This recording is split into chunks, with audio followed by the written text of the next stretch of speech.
je vais vous présenter le Pop Network. Je fais tabulation sphère.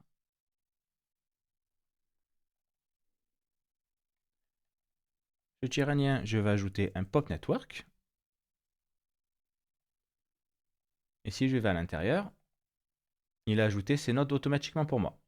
Le Pop Network est en réalité un Dynamic Operator, un DOP Network. Si je tire un lien et que je tape DOP Network, c'est exactement le même node, à part qu'à l'intérieur, il y a juste le output. Il n'y a pas de node pour les particules. Je peux supprimer le DOP 1. Et dans le DOP Network, le premier node va être la source. Pour la source, on est en scatter onto surface, c'est-à-dire qu'il va simplement faire un scatter de points sur la surface. C'est comme si on ajoutait notre scatter juste avant. Il va le faire à notre place. On va pouvoir lui dire d'utiliser tous les points, donc tous les points de la géométrie. Si on fait un scatter, on aura tous nos points de notre scatter. Si on ne fait pas de scatter, il va récupérer les points de la géométrie, comme on voit ici. Chaque point de la géométrie, pour émettre des particules. All géométrie, il va émettre de la géométrie. À la place d'émettre des points ou des particules, il va émettre la géométrie qu'il a en entrée. Et avec point, il va émettre des points, mais dans burst tab, on va pouvoir lui indiquer le nombre de points que l'on veut. Si on utilise all points, la différence, dans burst, on ne pourra pas lui indiquer le nombre de points qu'on veut émettre. Il prendra directement le nombre de points qu'il a en entrée, du scatter si jamais on a fait un scatter. On va utiliser scatter onto surface. Et par défaut, il n'y a pas de vélocité, c'est-à-dire que les points, ils apparaissent et restent sur place, tout au long de la surface. Première chose à faire est d'ajouter une vélocité. On peut utiliser un pop wind. On va commencer par un pop wind. Pop wind.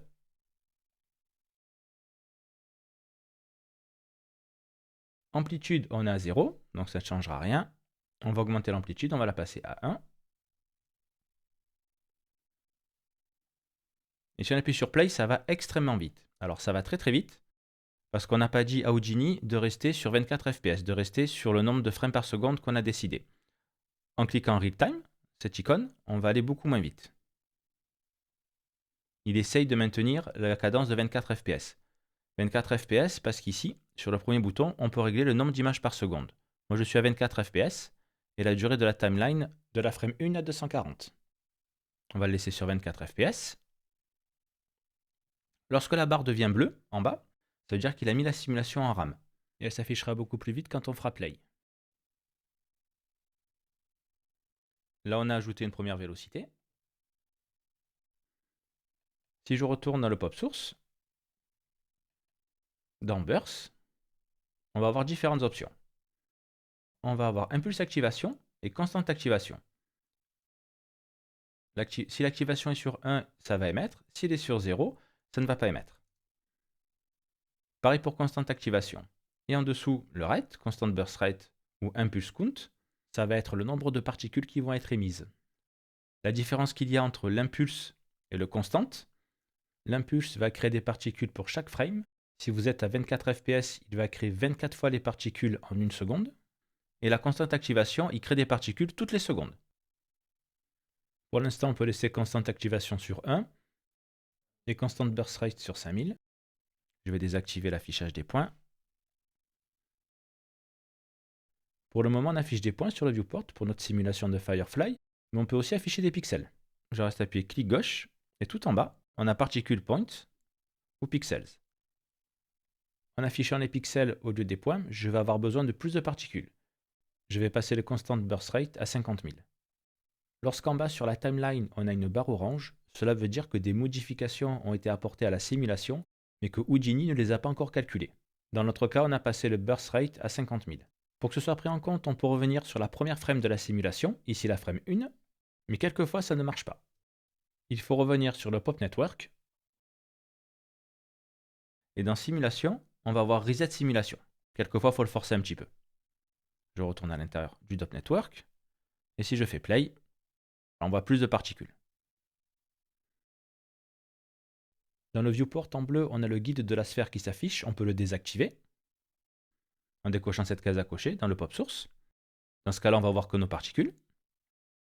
Je vais remettre le constant burst rate à 5000, qui est la valeur par défaut. Pour l'affichage, je vais de nouveau utiliser les points au lieu des pixels. on a un premier pop network. Maintenant, on va ajouter une gravité et un sol.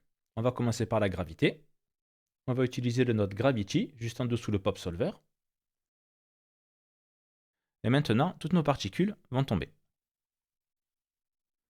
On voit qu'elles tombent, mais on dirait qu'elles tombent indéfiniment. Et on voit le wind ici qui casse un petit peu la chute, qui donne un petit peu de break-up. Si je désactive le pop wind en cliquant sur le premier flag à gauche, le jaune, les particules vont juste tomber. Je vais réactiver le pop wind. On va ajouter un sol pour que les particules tombent sur le sol. On va avoir un autre ground plane. On va simplement ajouter un merge. Un autre merge après le gravity. On met le ground plane, on le voit ici, il apparaît. Je sélectionne le ground plane, on va le descendre un petit peu parce que la sphère est coupée en deux. Voilà, la sphère passe en dessous. Je descends un petit peu sur l'axe Y la position du sol et je vais désactiver l'affichage de la grille du viewport. La sphère est bien au-dessus du sol. Dans le merge, un élément à prendre en compte est Affector Relationship. Par défaut, il est sur Left Input, Affect Right Input. Soit on met Mutual, et l'un affecte l'autre, soit on met Left Input, Affect Right Input, et le ground plane, on le change. On va le passer en premier input. Comme ça, c'est le ground plane qui va affecter les particules. Si on sélectionne le merge et qu'on fait Shift R, ça permet d'inverser les liens. Ou on clique sur la flèche bleue ici. Et maintenant, si je fais Play, les particules vont rester sur le sol, elles ne passeront plus à travers.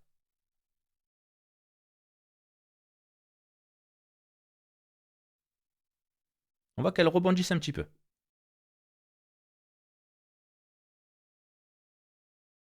Dans le Pop Object, dans l'onglet Physical, je vais avoir le Bounce. Si je mets le Bounce à 0, elles ne rebondissent plus. Je remets le Bounce à 1. Je sélectionne le Pop Source et maintenant on va gérer la durée de vie de nos particules. Pour ça, on a Life Expectancy qui est sur 100 secondes par défaut. Je vais mettre 1 seconde. Si j'appuie sur Play, elle dure toute 1 seconde. Elle meurt tout en même temps. Alors je vais enlever le ground. Je vais juste déconnecter le ground pour bien voir la démarcation. Là, elle meurt tout en même temps. Je vais désactiver le pop wind. Là, elle meurt tout en même temps. Si maintenant j'active le life variance, donc le life variance est à 0, on va lui dire le life variance, je veux 0.5, je veux 0.5 secondes.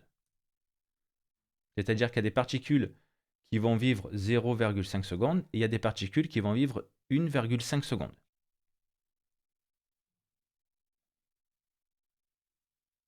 Et si je fais play,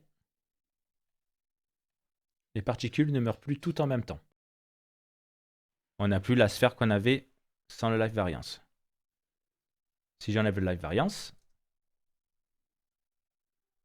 elles meurent toutes en même temps et on voit bien la sphère qu'on a au début, notre émetteur.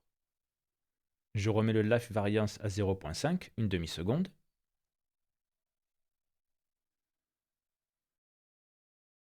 On va remettre le ground plane. Je fais Shift R pour passer le ground plane en input 1 pour que le ground plane affecte bien la simulation, les particules. Si je fais play, on est bien. Là, les particules rebondissent vraiment droite parce qu'il n'y a pas de vélocité avec le wind. Je vais réactiver le pop wind.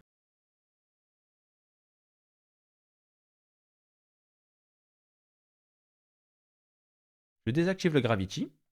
Une dernière étape avant de passer à la leçon suivante. Je reste appuyé sur Shift et je monte. Ça me permet de draguer aussi le pop source. Je sélectionne le lien et si je fais tabulation pop, je vais utiliser le pop drag que l'on peut utiliser pour simuler la résistance de l'air. Je vais enlever la collision du sol.